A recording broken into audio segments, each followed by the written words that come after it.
Welcome back to segment 2 of Dateline New Haven. I'm Paul Bass, inviting you to look behind the headlines on the stories that make our community tick. Well, a lot of headlines these days are coming out of Los Angeles, the other side of the country, and they're pretty intense. And it's about the biggest wildfire in the history of California. I think at least 25 people dead so far, but more than 6 million people under fire threat. It's been more than a week. Entire neighborhoods destroyed, rich and poor alike. We have Chief John Alston Jr. of New Haven's Fire Department here. Long career in firefighting as well as training firefighters. And thanks for coming in, Chief. I'm really curious to hear what you've been thinking as you've been watching L.A. burn. What's been going through your mind? Paul, thanks for having me on. And shout out to all first responders everywhere, worldwide, but most importantly, those that are battling the major fire on the West Coast. I do have some dear friends out there who not only worked in the industry, continue to work in the industry, who also suffered the loss of their homes. So you know people lost their homes? Yeah. Because the only person I know is her home was okay, Yeah. So we're just praying for them. I know World Central Kitchen, if I can do a plug for them, I think they're WCK.org, don't hold me to it, has been doing an amazing job feeding first responders and those that are displaced. If you want to contribute, if you want to help, other than going to fight the fires, that's a great way to start. Are people going to help fight the fires? Yeah, we've got some folks going from Connecticut as well. And Are New Haven firefighters there? None of the New Haven yet. But is that what they need? Because I thought the other issues were at stake, like the right equipment and not enough water. Yeah, so there's several issues. Getting the right water to the right places, the topography that they have to deal with, the fuel load and certain mountainous areas. What does that mean? It's hard to get. It's hard to get the right equipment there. Clearing fuel. They were not able to work initially because of the wind speeds. They weren't able to put protective hose lines in place, like put people in where they could work under protection. The wind has subsided enough in the last 72 hours. I've heard that they're able to now put folks on the ground and do that manual stuff of clearing fuel loads, clearing fire, making fire breaks. And what is a fuel load? So there are several things that cause wild, we used to call wildland fires. We call wildfires now. There's an entire study on suburban and urban interface and wildland and urban interface. How much property management can you have along with land management? I'm not going to get into that debate. But what it means if a city near wilderness, the wilderness fire comes into the city and the city isn't necessarily built to be able to withstand it. Well, not only that, it's the additional fuel load to the regular structures. So we talked about fuel load. Oh, what fuels a fire? Yeah, so the thing that makes it burn more. Yeah, so is it the wood on the building? It's not only the wood on the buildings. It's the power lines sometimes are initial ignition sparks. But let's say, like we experienced back in October here in Connecticut, dry season, leaves, foliage that's on the ground, pine needles, you name it. Anyone who did their yards back when the fall started, you saw that it was a lot drier here for us. It's extremely dry and arid there. And so what ends up happening is that builds up. But they're experiencing wind speeds that they've never, sustained wind speeds of over 100 miles an hour. You just think about driving down the So it's a storm that's combined with it. Well, a storm, wind speed, or does the fire fuel create the wind? Well, believe it or not, fire can create its own windstorm. But in this case, it's the wind taking the burning embers and burning materials and moving them faster than you have time to catch up for. So by the time you set up, think about setting up for a fire. You got to have your water supply. You got to get your people there. You've got to get your equipment there. And you've got this fire leapfrogging with sustained sustained winds that's pushing it, dry roofs, dry yards, people who do manage their properties and people who don't manage their properties. All of that plays into a factor of also getting those folks into the right places and with the right equipment to get ahead of the fire. So as I said before, think about driving down the highway. And you're doing, if you're legal, 65 miles an hour, okay? You think about it, and you're passing those trees, okay? Think about standing still, and the trees are passing you faster than you're driving. And that's the wind. About that. Wow. That's the wind. That's the wind with burning embers. If you look at any of the videos that you've seen on TV, any of the reporters, you will see just these sparks and wooden embers and fuel, believe it or not, just flying by them, igniting other places. So is it even possible to fight? Those first days, could the firefighters even, what could they do? First days, it was zero containment. So what did the firefighters do? Well, they tried to get ahead of it. They fought and put places where it might spread. Exactly, based on wind and weather patterns, trying to get ahead of it, removing fuel ahead of it. But think about it too. And again, by fuel, which materials are we talking about most? We're mostly talking about foliage. We're talking about dry leaves, pine needles. So firefighters went out to certain areas near the fire and pulled away pine needles. You will see, you will literally see video of them out there with shovels and rakes getting to the bare ground. Yeah. Did it work? Did it help? In some cases it did, but here's the other part that got ahead of them as well. Under normal conditions, without the wind, they're able to put aircraft in the air. So they can do water drops. They can drop a chemical, it's a retardant called Phos-Chek. They can drop that on the fuel to try and slow the fire down. You can't fly aircraft in 100-mile-an-hour wind, not helicopters. So that was one of those issues too, not being able to put the right equipment into play. And what caused the windstorm? Just natural storms. Weather. Yeah. Wow. Think about it. Our weather's been increasing. Our wind storms.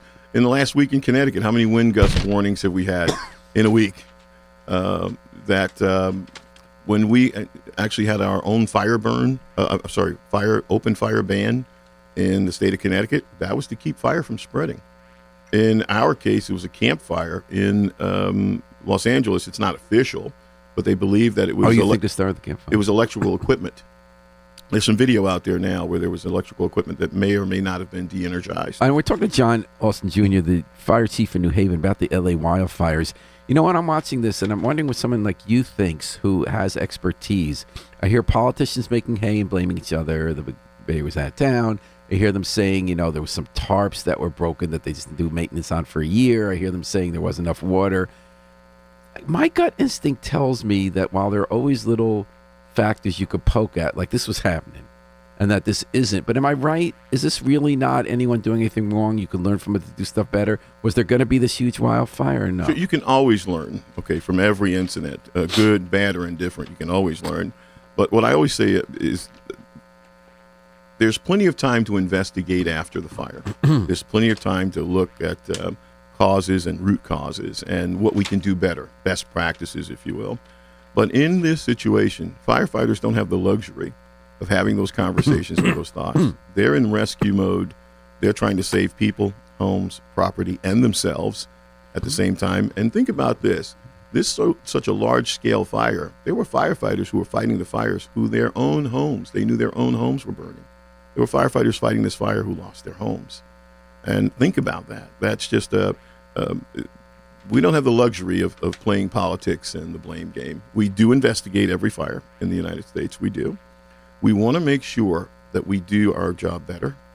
If it's about equipment, if it's about training, if it's about code enforcement, if it's about public education, then we want to do that as well. There's an original sin in L.A. with water, right?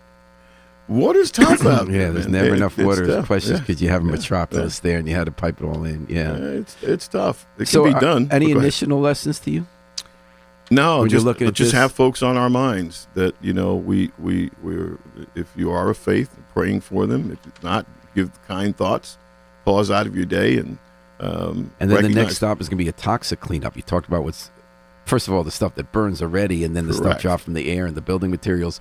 What is that going to entail, and what's the role of the firefighter going to be there? So the role of firefighting is air detection. Obviously, air quality is a issue there. I heard some statement. Please don't attest it to anything that may be factual, but I heard that they were talking about the air quality at one point in L.A. was the equivalent of smoking 10 packs of cigarettes in a day, like being out in that soot, in the byproducts of combustion. That air quality has to be an issue. So think about people who already have compromised medical systems, medical issues. Children with asthma. But why have there been only 25 deaths? Which is obviously a lot, 25. But when you're looking at this, but that's all that's been reported. You think we're going to find a lot of dead bodies? Yeah, you have to think about it. Every time an evacuation order is given, doesn't mean people evacuate. Well, there's a fascinating story in the Wall Street Journal today about one neighborhood, a wealthier neighborhood, where people have guns and they've gotten past the checkpoints and the police don't want to let them in, but they sympathize for them. And they've stopped people from bringing food to the checkpoints to keep the people where they're trying to guard their property from looters and stuff. I didn't read that, so I'm going to stay away from that one, but I could see that happening. I could see that happening. So what did you think about, John Alston? What did this make you think about when it was happening? Any fires you were at, any issues that stuck in your mind about firefighting or memory of fighting a fire? Never had to fight a large-scale wildfire. I fought some large brush fires, being an urban firefighter in my previous department, the large brush fires, what we just experienced in October here in Connecticut.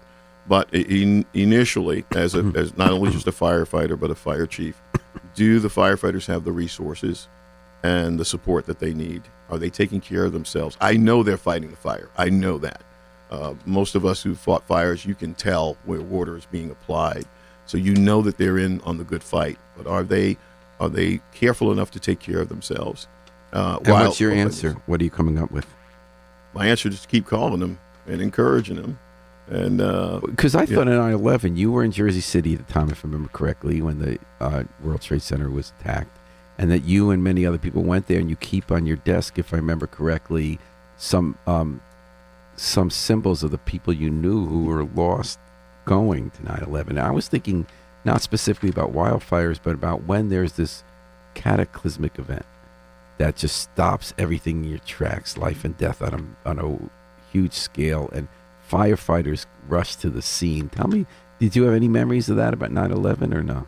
Well, just in terms of the large-scale support that's needed, not having the reasons, facing something that you believe to be insurmountable, that initial shock, to your system, and then getting into what we would say a working mode, a game mode. That this is what we have, and this is what we're going to do about it. Most firefighters show up to work and expect to go home the next day.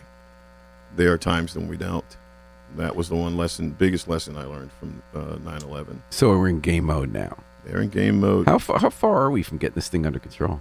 It's hard to tell. The weather's cooperating. Like I said, the last 72 hours, the weather's been good. Have you been glued to the Weather Channel, or how you been following it? No, I've been following it through some of the departments that I know out there that have their own websites and the like that are putting public messaging out, and also getting on the phone.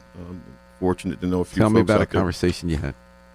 Mostly it's quick text messages, because the folks that I'm talking to, some of them are actually actively working. So what did someone text to you? I text just checking in. Got you in my mind. I saw the map. I know you're involved. Are you okay? Thanks for checking on us. We're good. Hard at work.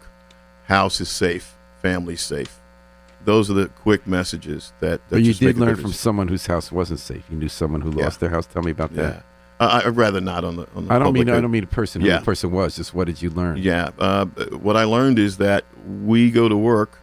Like I said, that we go to work, and sometimes we don't expect to return home. So one of the messages you got back, someone said they did lose their home. Yeah, and just trying to help support them in that while they're working elsewhere, that they lost what they had.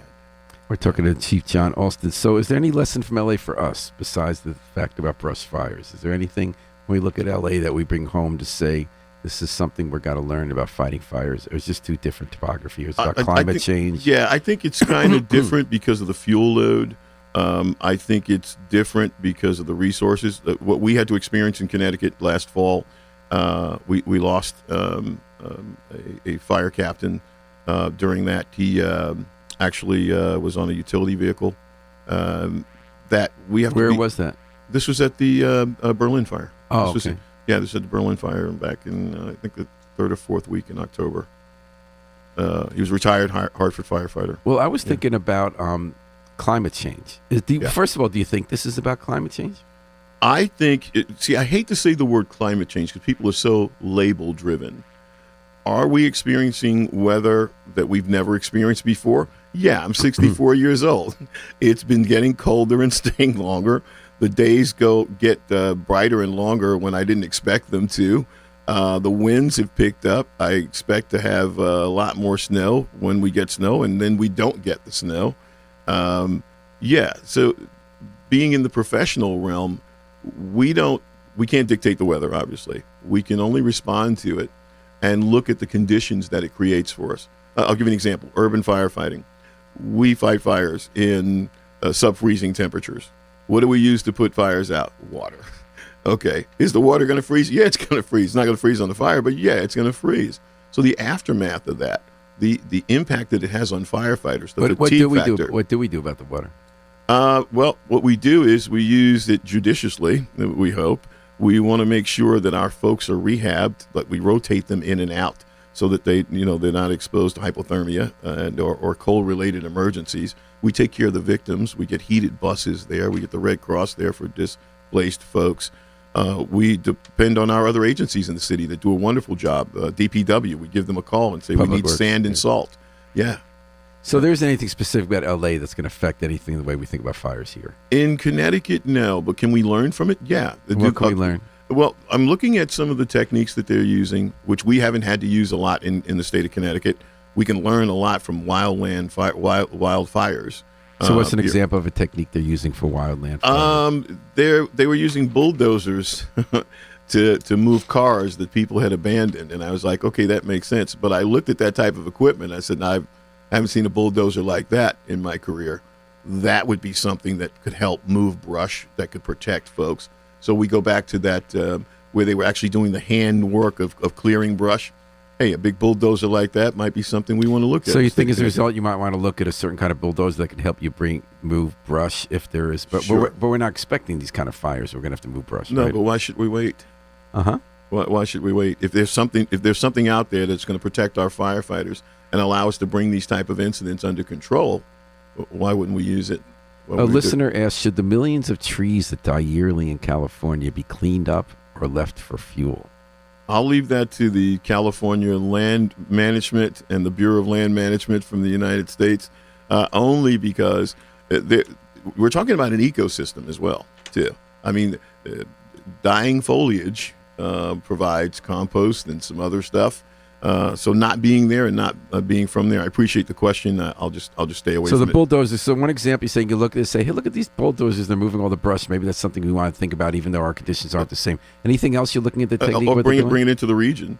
I'll give you an example. We had our wildland fire. We were able to bring in air assets. That's something that in the future we might want to look at in the state of Connecticut. Air assets being helicopters? Helicopters and the like that came in from, I think they came in from Massachusetts.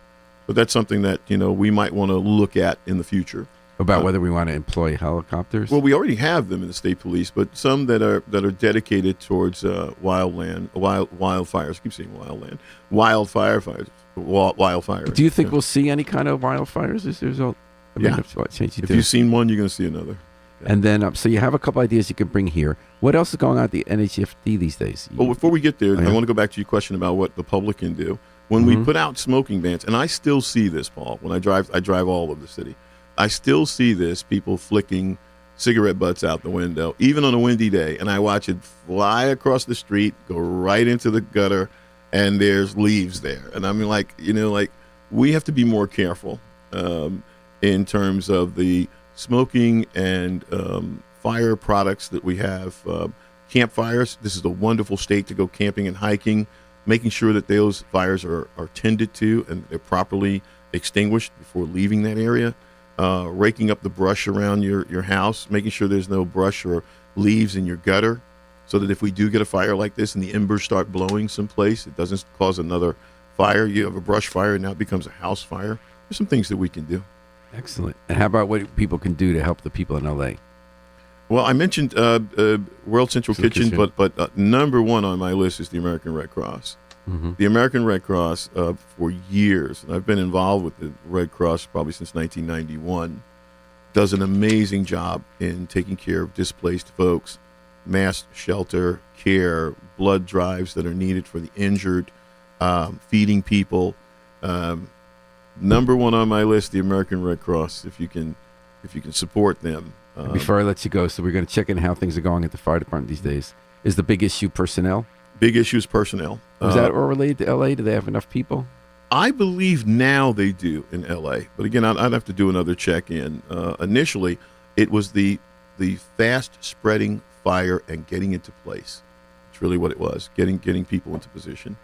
And then they had multiple fires out there, too. So as you move towards one fire, they had 4 fires, and I think they're up to 5 fires now that are still not contained. The first 2 days, 0 containment. I saw one this morning. It's about 35% contained, another one 8% contained. It's still a large firefight. But in the New Haven Fire Department, and I have to shout out to my department, they are doing an amazing job being short-staffed. They really are. And we're ordering people in, and we're holding people over, and I know that affects them and affects their families. We're in the final stages of the selection process. We're looking to seat that class by the first week in February. First week of February? Yeah. With how many people? We're pushing for 40 on the initial rip, getting them started, and then the remaining balance probably about 3 to 4 months after they start. Okay. And then overall, so you're 66 people down. And about 62. Why are we so down? Well, you got retirements. It's the testing cycle. It's promotions. Mm-hmm. There are a lot of factors. And is this a trend nationally with fire departments the way it is with police and teachers? It's a trend with paramedics. A shortage of paramedics is a nationwide problem. A shortage of firefighters. We thank goodness we still have folks that still want to be firefighters. One last question from reader. Did they cut $17 million from the L.A. fire budget last year? Would that have made a difference? I thought they didn't cut. I thought that wasn't factual. That's not even on my radar. Okay. Yeah. So that would only affect me if I was a chief out in California. So what's your parting thought? What's going to happen next in L.A.? How's it looking to you? I'm praying for rain, no wind, and cooler temperatures, and a break for the folks that are doing a really, really, really good job performing under some harrowing conditions out there. All right. Well, John Alston Jr., I love when you come on the radio. Thanks for coming by our studio. You're too kind. Thanks got a lot to teach you about firefighting. And thanks to Harry Drost behind the controls. We're going to take it out with the Afro-Semitic Experience performing I Wish I Knew How It'd Feel to Be Free from the group CD A Plea for Peace. This is Paul Bass inviting you to fly free with us all day, all night, and all weekend long at WNHH New Haven's home for community radio.